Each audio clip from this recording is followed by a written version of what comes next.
Book Club. We have a very good program for you all today, so thank you all for coming. And it's great to see so many familiar faces and also some new faces as well. So thank you all for coming today, and I hope you enjoyed today's session. So I'm going to introduce our wonderful interpreter first. I'll introduce our guest moderator, and then I'll introduce today's special guest, and I'll hand over to the moderator for the rest of the session. So I'm sure lots of you will remember our interpreter. Our interpreter is Ji Se-eun, and Ji Se-eun, she did her undergraduate degree in interpretation and translation at Dongguk University. She's interpreted for Hwang Sun-mi, Shin Kyung-suk, and Gong Ji-young. So please join me in a warm welcome for Ji Se-eun.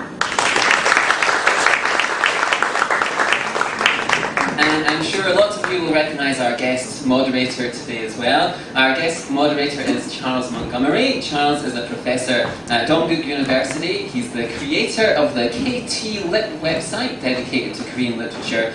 He's worked extensively with the Literature Translation Institute of Korea. In 2012, he was made an honorary citizen of Seoul, and he's previously been a special guest here at the Book Club, and he also moderated for Brother Anthony and for John Cha. So please give a warm welcome to Charles today.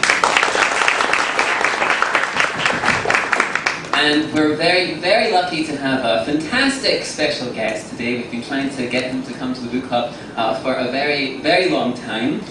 He was born back under Japanese rule, when South Korea was under Japanese rule. His family came back to Korea after liberation in 1945. In 1964, he spent some time in prison for political reasons. I'm sure we might talk about that later. Around 1966, 1969, he was part of Korea's military corps in the Vietnam War. His first novel was published in 1970. And he published a collection of short stories, a very famous collection of short stories called On the Road to Sampo in 1974. And around the same time, he became a household name with an epic called Jang-gil-san that was serialized over a period of 10 years in a local newspaper. In 1980, he supported the Gwangju Uprising, and he turned his Vietnam War experience into the novel In the Shadow of Arms. It was translated into English in 1994. In 1989, he travelled to Pyongyang in North Korea, and then subsequently went into exile in New York and Germany. In 1993, he came back to South Korea and was promptly imprisoned for visiting North Korea. In 2000, he published a very famous novel called The Old Garden, about the aftermath of the Gwangju Uprising. In 2002, he published another very famous novel called The Guest, and several of these novels, On the Road to Sampo, In the Shadow of Arms, and The Old Garden and The Guest, they've all been translated into English, as well as numerous other languages as well. He's an icon here in South Korea. He's the recipient of, I think, nearly all of Korea's highest literary prizes, widely regarded as one of the country's most important writers, and has been called the voice of the novel in East Asia today. Ladies and gentlemen, please welcome Mr. Hwang Seok-yeol.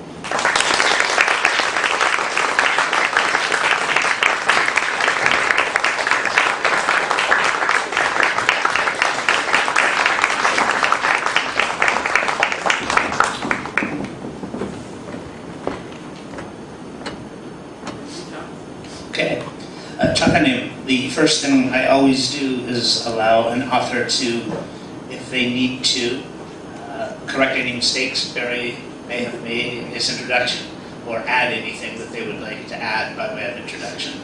네, 선생님, 제가 항상 이 이벤트를 시작하면서 먼저 물어보는 것은 아까 베리 위시 씨께서 해주신 소개말에서 추가하고 싶으신 내용이나 아니면 시전하고 싶으신 내용이 있는지 궁금합니다. This may be the world's shortest interview. 가장 짧은 대답이었던 것 같습니다. So, I was interested as I did some research on you, and of course as I read your work, that I couldn't help but notice that everybody up here is from Dongguk University in one way, shape, or form, and that you attended the university and got your degree in philosophy. Philosophy is not always associated with clear writing, nor is it normally associated with novelists. So in what ways did your study of philosophy affect your writing? 예, 제가 지금 교편을 잡고 있는 동국대학교에서 작가님께서는 이제 철학 석사로 졸업하신 걸로 제가 알고 있습니다. 되게 철학이라고 하면 조금은 어렵고 혹은 소설과는 거리가 먼 학문이라고 느끼시는 분들도 계실 텐데요. 철학을 전공한 것이 선생님의 글쓰기에 어떤 영향을 미쳤는지가 궁금합니다. 근데 저 사회자한테 물어볼게요. 그 문학과 철학이 거리가 좀 멀리 있다 하는 게 선생님 의견이죠? Actually, I have one question to ask Mr. Charles Montgomery. So in the question you said, there is a difference or distance between philosophy and literature. So is it your own opinion, or? Well, I think it goes back to Lee Mun-yeol separating the meaning of original meaning of Moonhak to the current meaning of Moonhak, so that literature is sort of one kind of thing having to do with writing and telling stories, and Moonhak in the older sense. I hope you understand both meanings. So that's what Mr. Lee Mun-yeol said in his statements. Well, in two of his famous essays. Uh-huh. And so since that time, and particularly in the West, there's a separation. They are considered separate disciplines. And I Between would philosophy say, and literature. yeah, and I would say even in Korea, since about 1910, when Lee Mun-yeol wrote his first famous essay, there's been a kind of separation in discipline here. And I just wonder what the relationship between the philosophy degree and the career of novelist is. So one point to make, just clarify. So has Mr. Lee Mun-yeol said that there are? Did I say Lee Mun-yeol? 이문열 씨를 참가하게 이광수. 했습니까? 이문열 씨가 여기 나오게 됐어요? Has Lee Mun-yeol attended? 미안하죠. Lee Kwang-soo. She had 1905. Lee Kwang-soo's famous change in the definition of Moonhak from sort of all philosophy to literature is what I'm talking about. I'm sorry. 알겠습니다. 이광수 씨가 말씀하시길 문학이라는 것이 모든 것을 아우르는 학문에서 글쓰기에 초점을 맞춘 것, 그걸 이제 염두에 두고 말하는 것이고요. 네. 또 서구 문화에서도 아, 그런가요? 예. 예. 그런데 내가 생각하기에는 저는 의견이 좀 다릅니다. 글쎄요. 나도 어디 저 석좌교수 몇 년 했는데, 거기 무슨 경제학인지 경영학인지 하는 교수가 뭐라 그러냐면, 자기는 전공만 알지 소설을 읽을 시간이 없다고 그래요. 그래서 굉장히 놀랐습니다.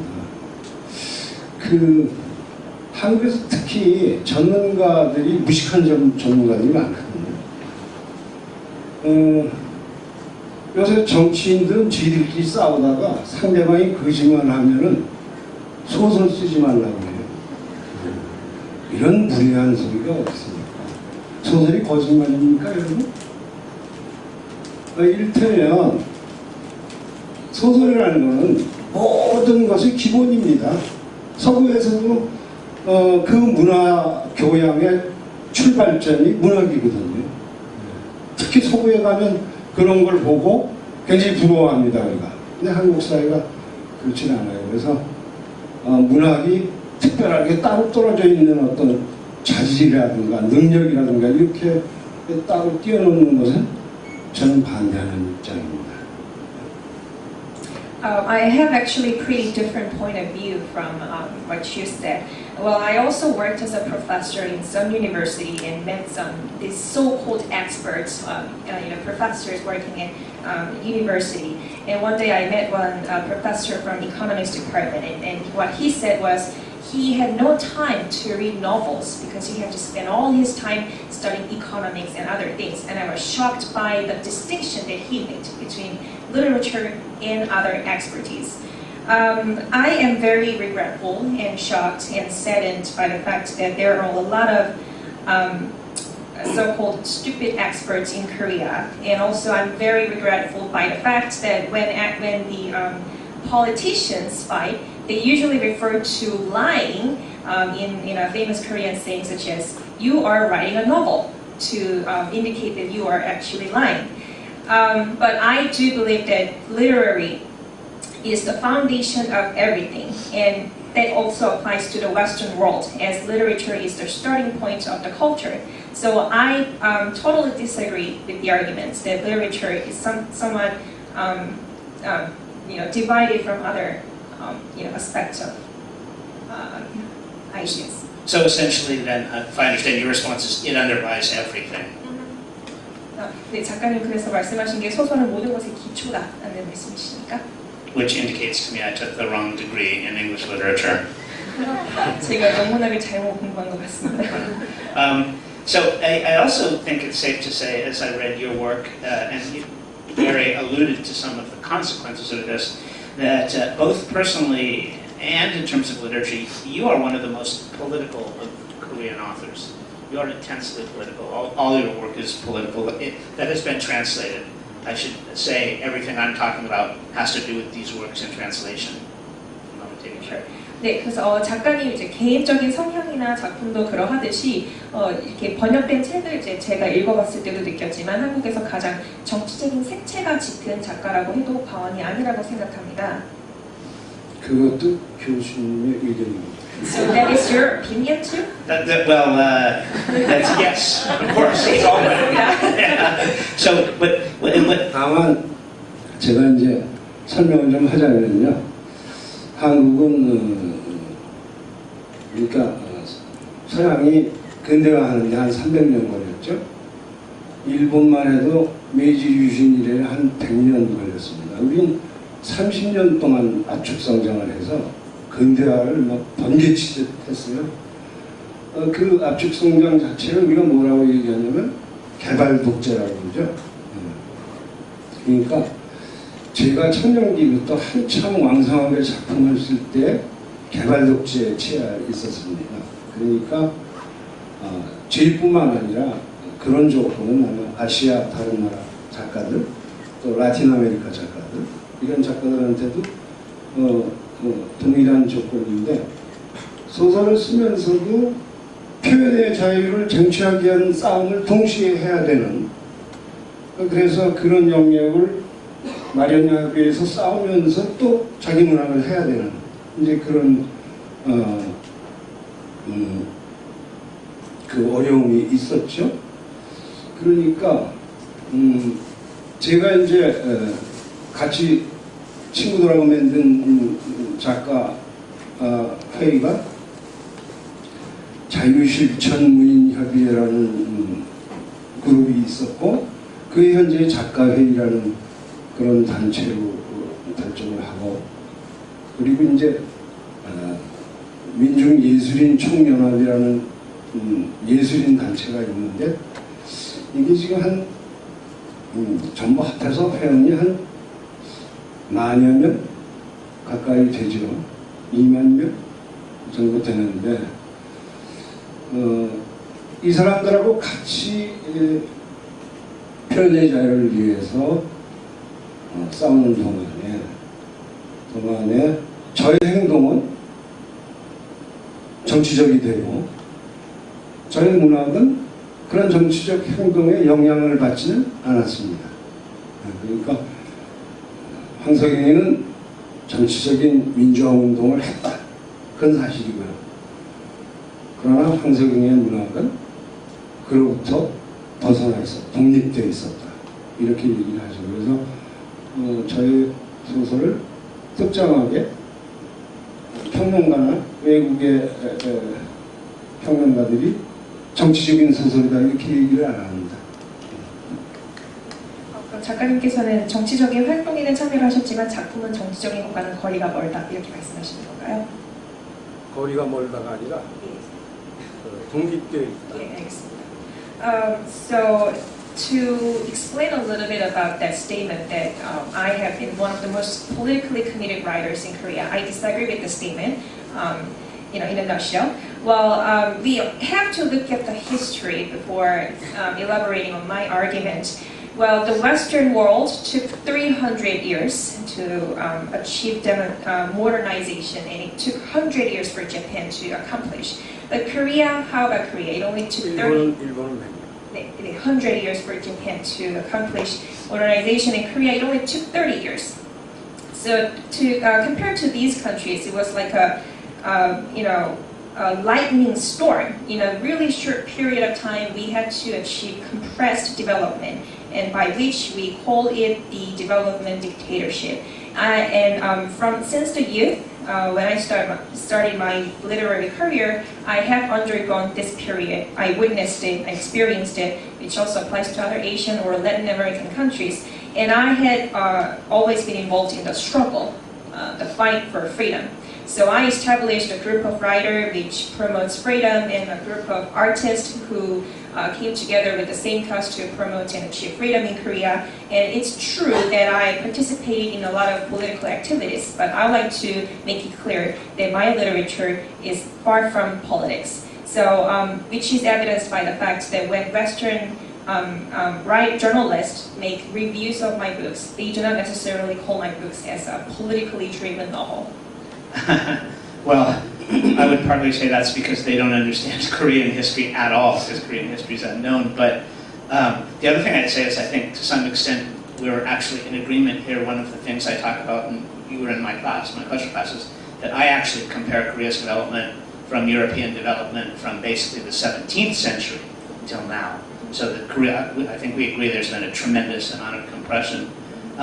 With that said, what I'd like to do, particularly for the benefit of those people here who are reading a translation, is have Chakwanim very briefly discuss each of these works, going in what I guess from my poor research are in publication order.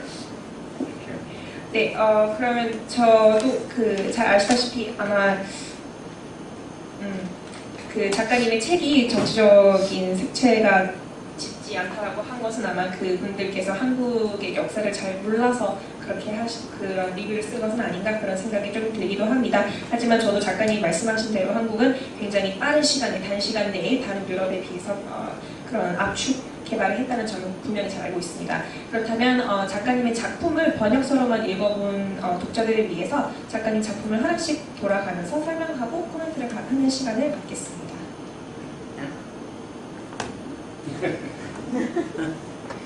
And I believe, and Mary told us that The Road to Sampo,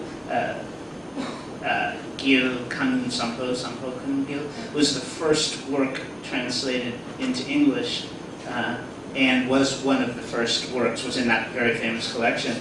And in some ways it's one of the happiest, to give a tone to it, the happiest of your works. And yet it seems to suggest, going back to your theme, that things are so compressed, it seems to suggest that something terrible has been lost, that you learn as those three main characters travel together.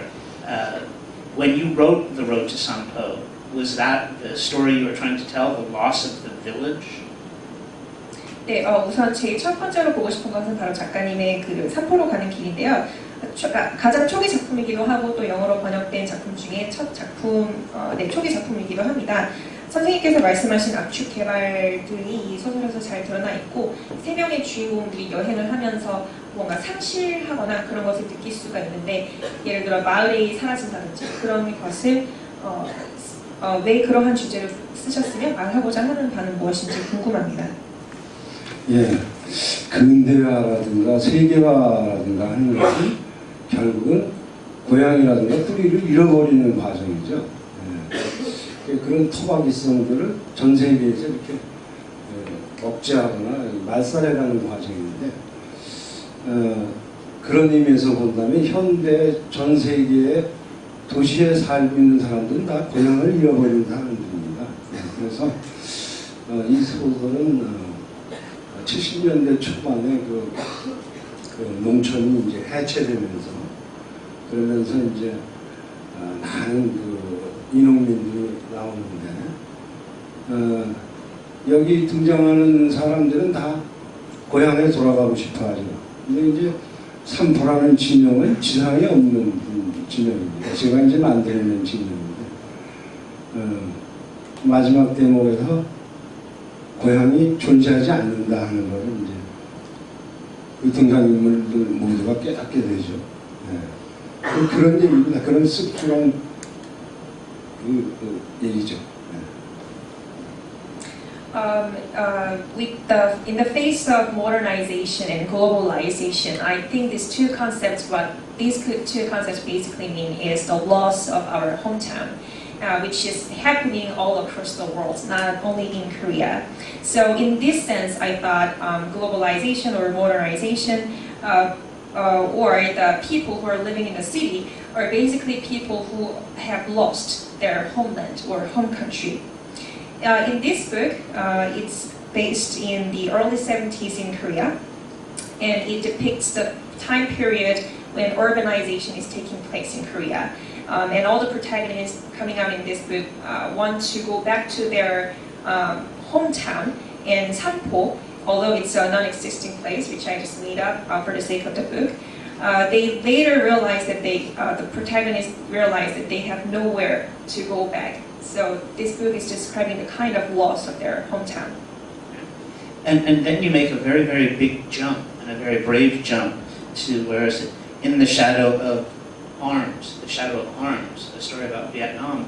And I'd like to ask two questions. One, why you chose that particular topic at that time, and second, you do a very interesting thing, and that is you make the Vietnam War, even though it's set in Vietnam, the war itself is very much a background character to other stories of what's happening with the protagonist in the city and the protagonist in the NLF. Why did you choose that approach? It makes it very interesting to read, but I'm interested in how you came to that approach to talk about the Vietnam War, particularly in the Korean context. Could you clarify your second question? He used war as a background? Yeah, if you've read the story, it's set in Vietnam, and there are a few battle scenes, but it's really not about the war. It's about some effects of the war on characters in cities. So it's a very interesting choice from a Western perspective, perhaps, to have a nearly 600-page war book, in which the war is the background. The war is like a secondary character. So why that choice, and what does he intend to reveal about the war and with respect to Korea by doing that? 네, 다음으로는 무기의 그늘이라는 책에 대해서 여쭙고 싶습니다. 이것은 이제 베트남전을 다룬 책인데, 첫 번째로는 왜 그때 그 시대의 상황에서 베트남전이라는 소재를 썼으며, 또 제가 이 책을 읽었을 때는 그 베트남전이 딱히 전쟁 소설이라는 데 초점을 맞췄다기보다는 전쟁에 관한 것이지만 전쟁에 관한 것이 아니라 그 개개인에게 영향을 미친 그런 부수적인 요소로 전쟁을 사용하신 것 같은데, 이런 접근 방식을 쓰는 이유가 무엇인지가 궁금합니다. 네.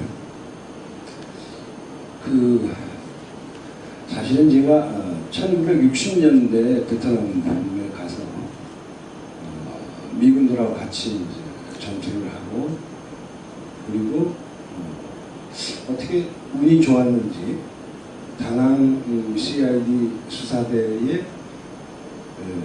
정보원이 됐어요.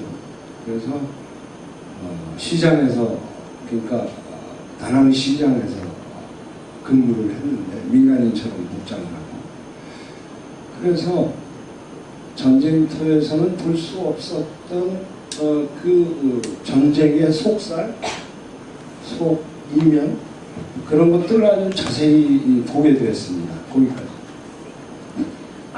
In the 1960s, I joined the military course and fought in Vietnam with American soldiers.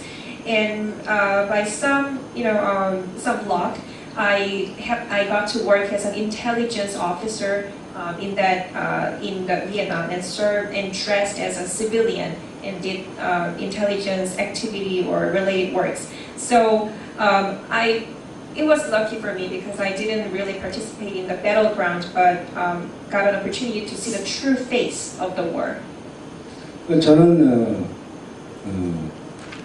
베트남 전쟁은 한국 전쟁이다, 그런 생각을 가지고 있습니다. 왜 그러냐 하면 두 전쟁의 성격이 너무 비슷했기 때문에, 식민지 이후에 식민지를 벗어나는 과정도 양쪽이 비슷하고, 그래서 오히려 베트남에 가서 코리아의 현실을 발견했다고 그럴까요? 그러니까 일단은 80년대 그 군부 독재 시절에 베트남 전쟁을 쓰는 것은 바로 한국의 분단을 얘기하는 것과 똑같은 그 알레고리가 되었습니다. I actually consider Vietnam War the same as the Korean War, because it bears a lot of similarities, such as the way it broke out of the colonization period and so on. So in some sense, I think it's safe to say that I saw the reality of Korea in Vietnam. And the fact that I wrote this novel with the topic of Vietnam War in the 80s under the military dictatorship in Korea, I was trying to depict the divided Korean situation through Vietnam. 그래서 베트남 전쟁의 성격을 그 아시아에서 말하자면 팍스 아메리카노를 실현하려고 그러는 미국의 태권적 전쟁 내지는 그 비즈니스로서의 전쟁 그리고 바로 이런 성격이 제국주의적인 그런 성격을 갖고 있다고 봤습니다. So in this sense, I saw the Vietnam War and the Americans' desire and their cause to start this war in Vietnam was because they had the desire to achieve Pax Americana or that kind of business purposes. And I saw that behind that they had the desire to achieve militarism. 그러나 그런 감정은 너무 단순화시킨 것이고 사실은 여러 가지 복잡한 요인들이 있습니다. 그렇다고 해서 북베트남이 옳고 그렇다고 해서 북한이 옳은 것은 아닙니다. But all I said was, were explained in a much simplified forms. I do not necessarily think that the northern Vietnam or North Korea can be justified. 그러나 우리 내부에서 우리 자신의 행위라든가 우리 자신의 사고라든가를 비판적으로 다시 한번 생각하는 것도 대단히 중요하다고 봅니다. And I also like to make it clear that from the inside, it's important for us to reflect on our behavior and our way of thinking. Okay, which leads us to another, what I would consider at least political novel, The Old Garden, which is, and we'll talk about the amazingly different narrative approaches that you take in just a second. And in The Old Garden, you basically have three characters. Again, one character is the Gwangju Uprising, which lives in the past. The other character is the living political prisoner who has gotten out. And then the third character is the epistolary relationship between he and the mother of his child. And I found, sorry if you've been having trouble hearing me, I wander with the mic. And I wondered if you could tell us a little bit about that story and why you chose to tell it in that particular style with the kind of the history of Gwangju, the man trying to reacquaint himself with the mysteries of modern life after 14 years, my memory may be wrong, and then the kind of cache of love letters that he finds when he returns to his home. Is it related to the prisoner, the political prisoner? Yeah, the letters are actually from the mother of the political prisoner's wife. She has kept them because she cannot send them to him. 다음으로는 이제 오래된 정원이라는 책에 대해서 얘기를 하고 싶습니다. 이것도 제 생각에는 약간 정치적인 소설이라고 저는 생각을 하는데요. 이 책에서는 당시 광주 항쟁을 겪은 그런 세 명의 인물에 대한 얘기가 나옵니다. 광주 항쟁에 참여했다가 정치범으로 구속되는 사람 그리고 그 남자를 사랑하는 여자 그렇게 해서 나중에 그 여자가 편지를 보내는 것을 어머니가 보관해 놨다가 다시 돌려주고 읽어볼 수 있게 하는 그런 일련의 과정이 나오는데 어떻게 이렇게 그런 이 책에서 가지고 있는 관점은 서술적인 관점에 대해서 질문을 드리고 싶습니다. 사실은 이 소설을 안 봤죠? 이 소설은 연애 소설입니다. 그래서 읽은 사람들이 다 멜로드라마라고 할 정도인데 이 선생님은 또 정치적인 굉장히 정치를 좋아하시는 Actually, this is a romance novel, and a lot of people called it as a melodrama.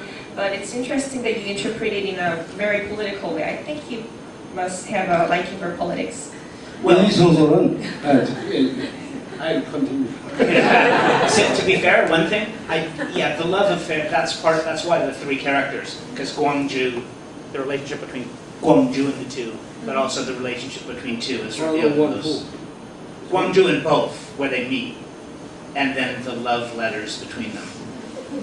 So I got two stories out of that, because Gwangju was definitely lightly played, but it's a really interesting structure. It's a really interesting structure, and I wonder why that structure was chosen.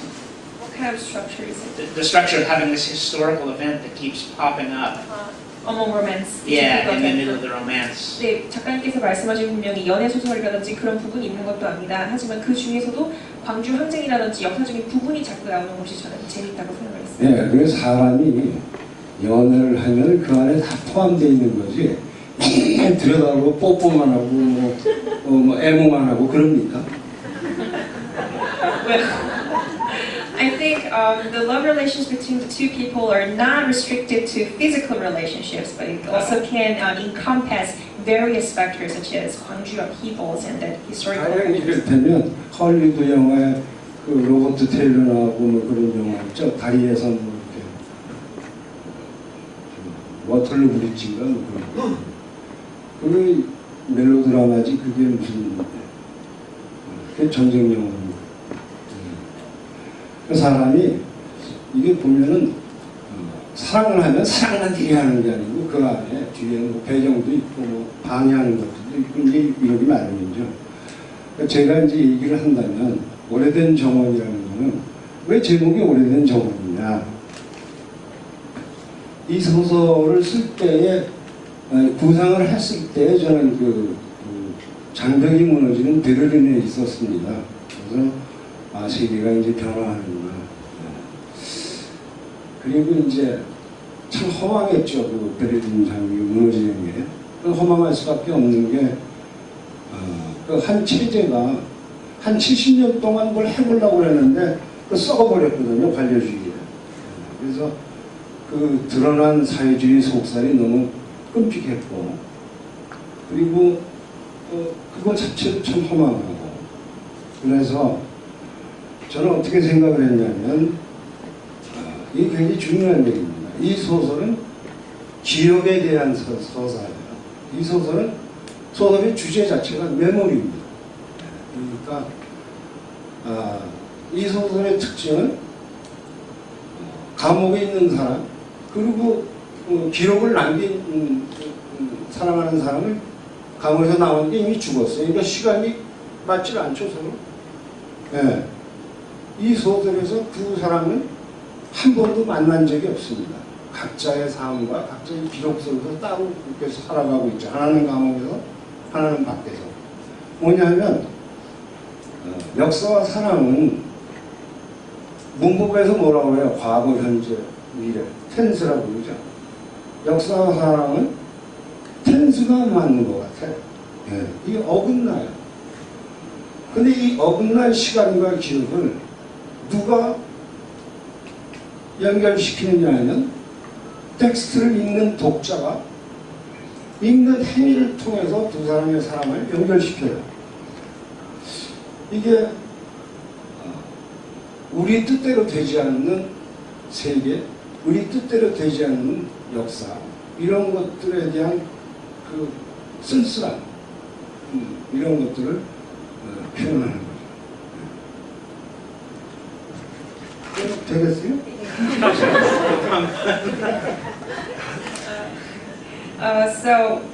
Actually, I don't think that romance or love relationship between people are not restricted to physical, expressions of love, but it encompasses various factors.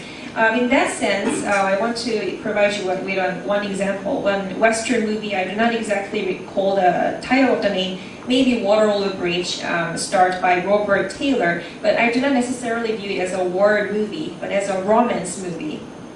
And I do believe that behind love, there can exist historical background and various factors, such as Gwangju upheavals, written in this book. The title of this book, 오래된 정원, actually, when I was writing this novel, I was in Berlin and witnessed the fall of the Berlin Wall. and I witnessed at first hand the changes that were happening in the world at that time. And I saw the collapse of the regime which existed for 70 years and was corrupted by bureaucracy. And witnessing it firsthand was really appalling experience. And then it got me to became as an inspiration to write a book about memories. In this book, there came out two protagonists: one political prisoner who are confined to a prison, and the person and the lady who loves him.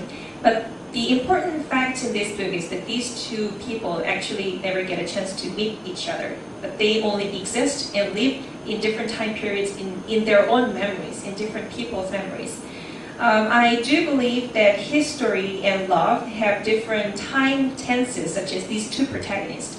They cannot coexist or meet together, but they can be connected. How? By the act of reading by the readers. So I wrote a book about the time and history and wanted to reconnect the history by the act of reading books from readers. I should say by way of comment that it actually does do a really great job with that love theme, since they really don't, they meet kind of coincidentally through politics, and they're together only long enough to conceive the child. And she goes on and has a whole other life even while he's in prison, but the love does quite clearly remain, as the letters demonstrate as they're read. So I really enjoyed it for that reason. 네, 작가님께서 말씀하신 것처럼 그 사랑하는 사람에게 보낸 편지에 대한 드러난 여성의 연서에 대한 사랑이 잘 드러나고 둘이 만날 수 없거나 혹은 다른 삶을 살게 되면서 떠나면서도 거기에 드러나는 편지에 드러나는 사랑이 인상 깊게 드러났기 때문에 참 재미있게 읽은 부분이었습니다. 예, 거기다 덧붙이면 제가 그 망명을 베를린하고 뉴욕에서 한 5년 하고, 그리고 징역을 뭐 7년 받았다가 뭐 6년쯤에 나왔는데요. 하여튼 뭐 10여 년 그리고 나서 사실은 소설을 쓸 수 없을 줄 알았어요. 왜냐하면 한 15, 16년 동안, 그러니까 80년대 초반에 무기의 그늘을 내놓고, 그리고 제가 세상에 나오니까 98년이었거든요. 한 15년 이상 공백이 있었기 때문에 모두들 황석영이 이제 소설가 끝났다 그랬어요. 그런데 내가 가만히 생각해 보니까 자기 트라우마를, 인생의 트라우마를 치유하지 않으면 안 되겠다는 생각이 들어서, 지금 와서 얘기지만 오래된 정원은 제 첫 번째 저와의 이야기를 소설로 쓴 것이거든요. 그러니까 이런 얘기 소문이 많이 나면 안 되는데 제 소설 중에 유일하게 사적인 얘기가 들어가 있는 소설이에요. 그래서 그것을 쓰기 시작하면서 작가로 되돌아오는 길이죠. 그 뒤에 이제 손님이 굉장히 무겁고, 그리고 아주 공공적인, 공적인 그런 소설이 이렇게 나오는데 대단히 프라이빗한 소설입니다, 이 소설. 그래서 저는 제가 우에 북한도 하고 김일성도 만나고 뭐 망명도 하고 계속 돌아오는 그 우회의 먼 길을 돌아오면서, 그러면서 무슨 얘기를 내가 하려고 잊어버렸네. 돌아오면서 말하자면 작가로 다시 돌아올 수 있을까라고 생각을 했어요, 늘. 그런데 다행히 오래된 정원을 쓰면서 작가로 돌아오게 됩니다. 이게 지금 오늘 자리에서도 안 한, 지금 외국인들 있고 뭐 외국인 친구들 있고 그러니까 이제 좀 용기가 나서 얘기하는 거예요. 일반 독자들한테 얘기하면 큰일 나. Okay, so, well, I exiled in Berlin, in New York for some years, and then was sentenced to 7 years in prison for violating the national security law in Korea. And after 6 years serving in prison, I was released. Then I thought that I'd never get another opportunity to write a book because there was 15 to 16 years of hiatus in my literary career. Well, I published The Shadows of Arms in the early 80s, and when I was released from the prison, it was 1998. 15 and 16 years passed from that. And a lot of people also thought that my Hwang Sa-kyung's literary career came to an end, and it was a very disappointing and difficult situation at the time. But then I had some reflections over myself and realized that I had the desire to overcome my trauma again.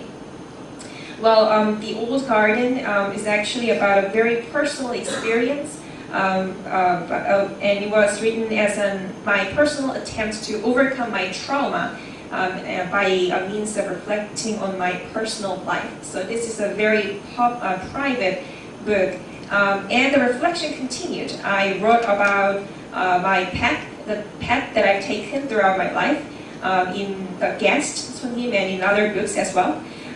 So to basically sum up my life journey, which includes going to North Korea and getting an opportunity to meet Kim Il-sung, I constantly had the question whether I can work as a writer again, and to make the courage and write a book again. I published the Old Garden, and it became a restart in my literary career. So this is actually basically very exclusive talks, and I had the courage to talk about it because it's in front of foreign guests, which otherwise wouldn't have happened if I were in front of Korean readers. Interesting. This brings us to the last particular story I want to talk about, which is Sunim the Guest, because that's a really interesting story told in a very Korean narrative style, which is one interesting thing about it. But it's also unflinchingly honest and was, I hate to use the word political because I know how the Chakanim feels about political, but it was a politically dangerous work in its own way. So when you take the story of an old man trying to come to terms with his history, what does it mean to you, apart from politics? The book itself, what does it mean to you? Yeah, and the story, which is of the old man trying to come to terms with the horrible events of his past. 네, 그리고 그 마지막으로 손님이 출간되었습니다. 그래서 굉장히 한국식 서술 구조를 잘 드러내는 책이라고 생각을 하는데요. 또 한편으로는 굉장히 솔직한 작가님의 필력을 볼 수도 있었다고 생각합니다. 선생님께서 정치적이라는 얘기를 싫어하시니까 그 부분을 빼고 그런 정치적인 면이 아닌 부분에서 이 책이 선생님께 의미하는 반응이 너무 장난했나? Was I being too mean to you? Oh, no, not at all. Actually, I appreciate doing this with someone whose conversation is in sort of Western style. 상당히 서구적인 스타일로 대화를 하셔서 이게 더 편합니다. 자기 사실은 그 질문 주는 거 보고 나는 나이 많은 여자 교수인가 그랬어요. 한국인. 그래서 나가서 얘기를 같이 하면 혼을 좀 내야지. 이제 딱 그러고 왔거든요. 보니까 남성이고 외국인이야. 그래서 용서해야 되겠구나 그랬는데도 계획한 게 있어서 약간 장난을 좀 했어요. 죄송합니다. 이게 사실 When I actually received the list of questions from the interpreter, I imagined that this must have been written by some old female professor who had something against me. But then when I came to this event, I realized that it was a man professor and even a foreigner. So I actually had the plans to scold this professor in this event, but you're a foreigner, so I have to forgive you. But since I planned some, this kind of making jokes of you, I'm sincerely sorry for this. No. 예. 그래서 손님은 북한 사회를 이렇게 들여다보면서 전 일단 같은 민족이니까 그렇게 여기 이제 우리 딴 그 사람들처럼 그렇게 그냥 엄청나게 미워하고 그러지는 않습니다. 이해하고 그러죠. 근데 북한 체제를 이렇게 보면은 뭐 누구는 뭐 사회주의라고 그러는데 북한은 이미 사회주의 다 상실했어요. 일본의 어떤 학자는 빨치산 국가라고 그러고 또 우리 남쪽의 어떤 학자는 농성체제, 농성체제라고 하니까 뭐 두르고 스트라이크 하는 거 있죠. 농성체제라고 그러고 그러는데 북은 아마 엄청난 압박 속에서 국제적인 압박이죠. 압박 속에서 지금 현재는 군사 파시즘으로 변모한 것 같아요. 그거는 90년대 들어오면서 더 그런 요소가 짙어졌죠. The guest is about the North Korean society, about people who share the same bloodline as us. And although a lot of people think that North Korean regime is much more of a socialism, but I do believe that it has already gotten rid of the socialist characteristics. Well, North Korea is currently surrounded and under a lot of intense international pressure, and the regime itself has turned a little bit more into military pacifist. That's what I have learned so far. 네, 손님은 한국전쟁 때 어떤 신천에서의 학살 사건을 다루고 있는데 사실 거기 가서 보고 미군 일개 소대 병력이 주둔하면서 3만 명을 죽였다는 게 도저히 말이 안 되거든요. 그래서 내가 미국에 가서 자료도 찾아보고 뭐 이러면서 이제 노력을 했더니 그 신천 학살 사건을 저질렀다고는 켈리 중이라는 사람이 없는 거예요. 이름이 뭐더라? 하여튼 나 잊어버리는데 없는 거예요. 다만 그 워싱턴에 가서 자료를 뒤져보니까 그 사실을 미군 측에서 알고는 있었어. 그러니까 아마 중사 정도의 하사관이 그 민간인들 틈에서 연락 병사로 있으면서 일일 보고서를 쓰는 게 남아 있어요. 그러니까 미군은 알고 있었던 거죠. 지휘 부처에서 그런 말하자면 좌우 참상이 일어나는 거를 그랬는데 그때 거기에 있었던 신천에 있었던 남녀 두 사람, 하나는 로스앤젤레스에 있었고 내 친구의 모친입니다. 또 한 사람은 뭐 나보다 조금 위 또래 되는데 소년이기에 그걸 봤던 두 사람의 목격자를 보고 확신했죠. 이거 우리가 그랬구나. 우리 스스로 그랬구나. 왜냐하면 북쪽이 이게 미국 학살 기념 박물관을 만들었는데 신천에다가 그럴 수밖에 없는 게 북한은 한국전쟁을 민족해방전쟁으로 봐야 되니까 그런 게 있고 북한의 입장에서는 내전이라는 걸 한국전쟁이 내전이었다는 걸 인정을 안 하죠. 내전을 인정하면 남한을 인정해야 되니까. 근데 사실 한국전쟁은 국제전이었으면서 동시에 내전이었거든요. 그래서 비참한 거죠. 하여튼 저는 막시즘 공산주의하고 기독교 공산주의와 기독교가 한국 근대 그러니까 모더니티의 두 개의 뿌리라고 봤습니다. 그러니까 저희 집안도 그래요. 저희 집안도 한 절반은 공산주의자였고 할아버지는 뭐 감리교 목사고 저희 집은 뭐 전통적으로 개신교 집안이고 김일성의 집안도 외가 쪽이나 어머니가 다 뭐 장인어른이 목사고 아버지가 교회 장로고 그렇죠. 그리고 자신은 사회주의자고. 그러니까 한국의 모더니티의 두 뿌리가 이 막시즘하고 기독교다. 근데 이걸 저는 이제 선님으로 규정을 한 거죠. 근데 우리나라에 16세기경에 그 스몰 팝이라고 그러네. 천연두가 들어왔는데 이 천연두를 밖에서부터 들어왔다고 그래서 손님이라고 병명을 손님이라고 그랬어요. 그래서 손님 굿이 있습니다. 그래서 이 신천에서의 학살 과정을 생존자와 죽은 자 등등을 다 거기다 모아놓고 그리고 손님 굿판을 벌립니다. 그래서 손님 굿의 형식을 이용해서 신천 학살의 여러 가지 모양을 드러내는 거죠. 그 드러내는 목적은 서로 화해하고 죽은 자를 보내고 산 자들이 화해하고 이러면서 어떻게 서로 상생할 수 있는 길을 찾아보자 이런 뜻으로 이 소설을 썼는데 이 소설은 한국전쟁 그러니까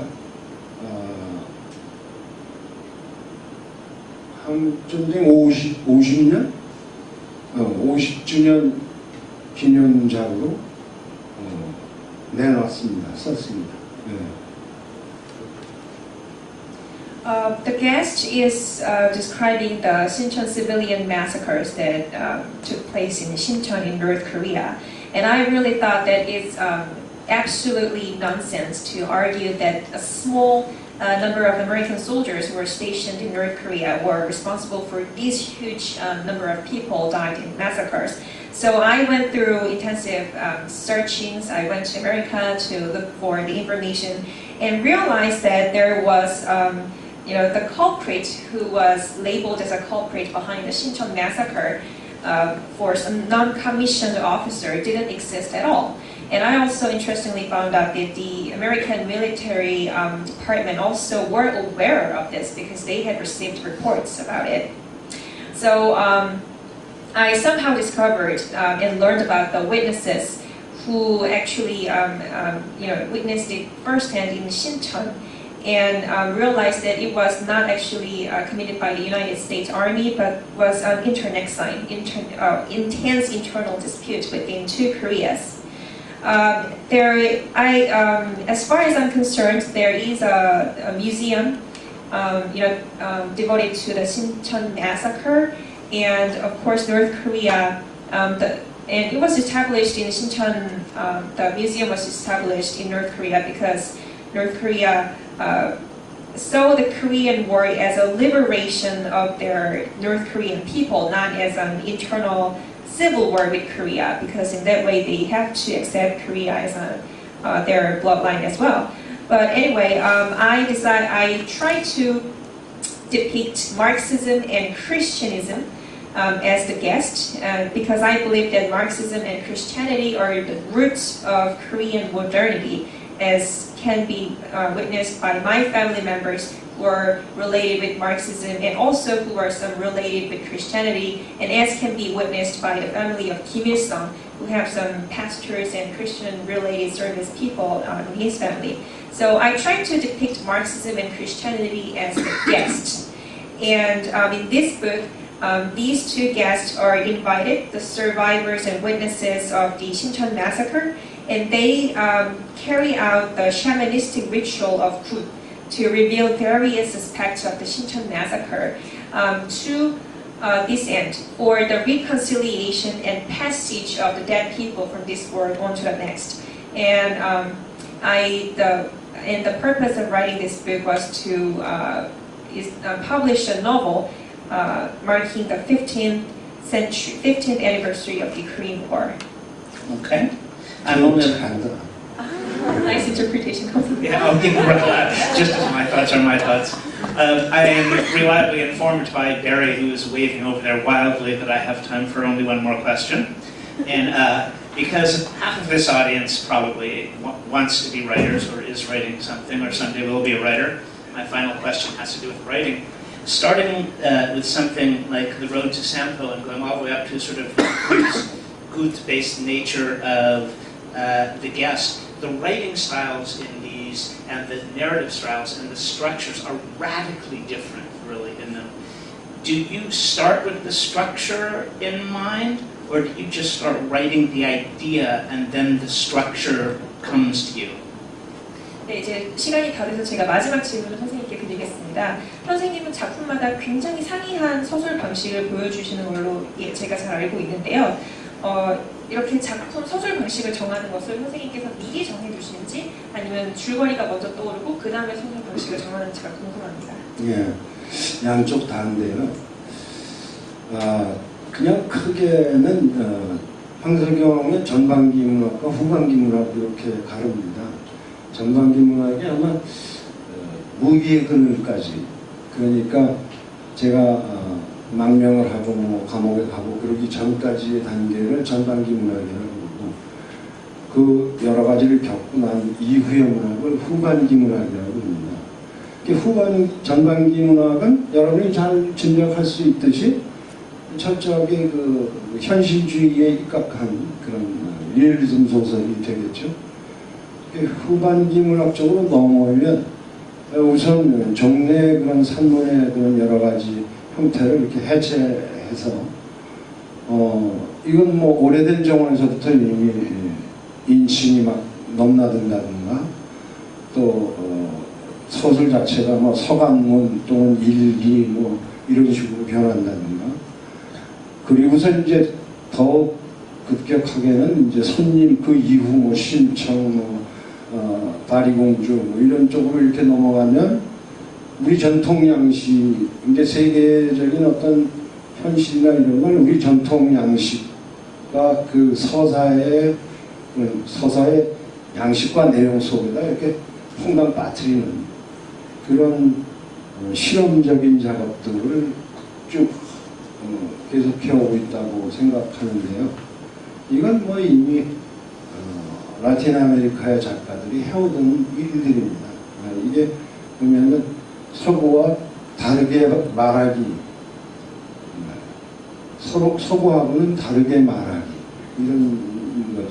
그래서 말하자면 그 사람들이 생각하지 않고 보지 않았던 방식으로 세계를 이렇게 보면서, 그러면서 서로 이제 깨우치는 거죠.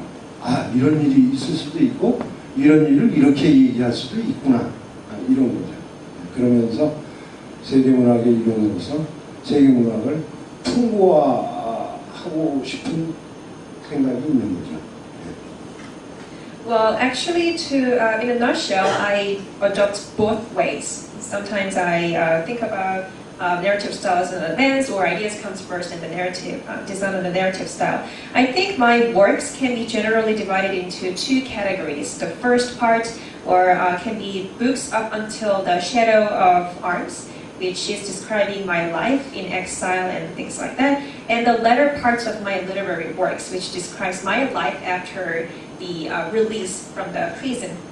So, whereas the first part of my literary works mostly are characterized by realism, my latter parts of works are characterized by radical changes from my previous works in traditional Korean novels. Just as you have mentioned, in the Old Garden, there are various interchangeable perspectives coming out in the book. It also adopts the style of diaries or letters.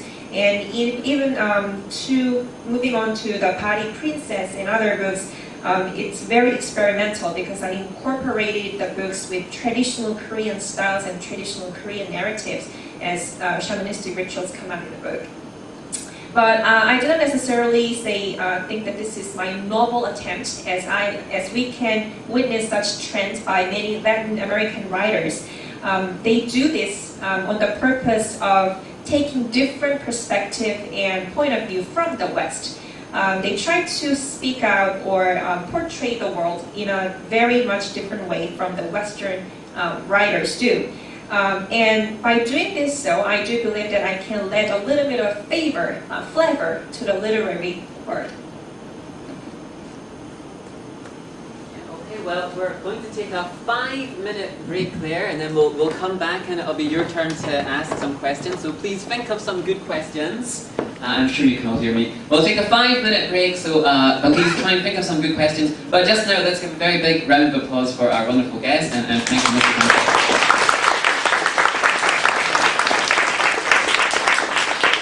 And also during the break, we actually have several of Mr. Bang's books on sale here, and they're on sale for a very large discount. I think they're almost 50% off. So if you want to pick up a copy of them, please speak to the nice chaps over here. I think they have 3 of the books for sale. There's In the Shadow of Arms, there's The Guest, and there's The Old Garden. Okay, so 5 minutes, think of some good questions, and I'll see you back here shortly.